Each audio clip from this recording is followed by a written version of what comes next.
Assalamu alaikum, урматтуу туугандар. Ардыгыбызга белгилүү болгондой, кээ бир адамдарга дем салган учурда итче уулуп, жыланчы ышылдап, карышкырча уулуп жана ошого окшогон ар түрдүү үндөр каяктан чыгат дегенде пайгамбарыбыз саллаллаху алейхи вассалам айтат. Эмне дейт?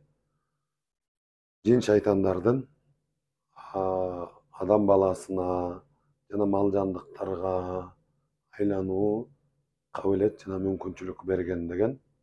Ошондуктан ошого окшогон аял кишиден эркектин үнү чыгып, же болбосо кандайдыр бир жандыктардын үндөрүн чыгарыштыгы бул жиндердин адамдын оозу менен эмне кылыштыгы, үн катыштыгы десек болот.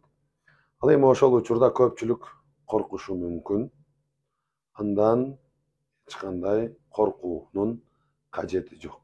Анткени Аллах Таала аларды акылсыз макулуктар деген. Адамдарга караганда алда канча алсыз макулуктар келет. Өзгөчө адам баласы Аллах Тааладан корккон жана андан коргонууну сурап, эртең мененки кечки зикирлерин, же болбосо ошол акыбал болуп аткан учурда Аллах Тааладан ошонун зыяндыктарынан коргоосун тилей турган болсо, андан ыкынчалыктагы эч кандай коркунуч жана адамга зыян жеткире албайт иншалла.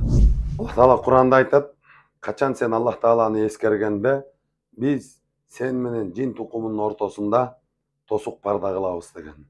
Ошол себептен кимибиз кандай тирлик кылбайлы, үйгө киребизби, унабызга олтурабызбы, тирлик баштайбызбы, Аллах Тааланы эскерели. Кантип бисмилла дейбизби, ауду биллахи минаш шайтанир ражим дейбизби? Эмне?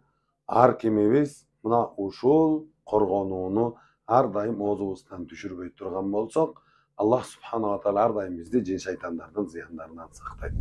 Кимде ким мына ошол биздин түбөлүктүү душмандарыбыз болгон жин шайтандардын зыянынан жабыр тартып, андан арыла албай жүргөн болсоңуздар, биз Аллах Тааланын кудурети менен ар дайым сиздерге кызмат кылууга даярбыз.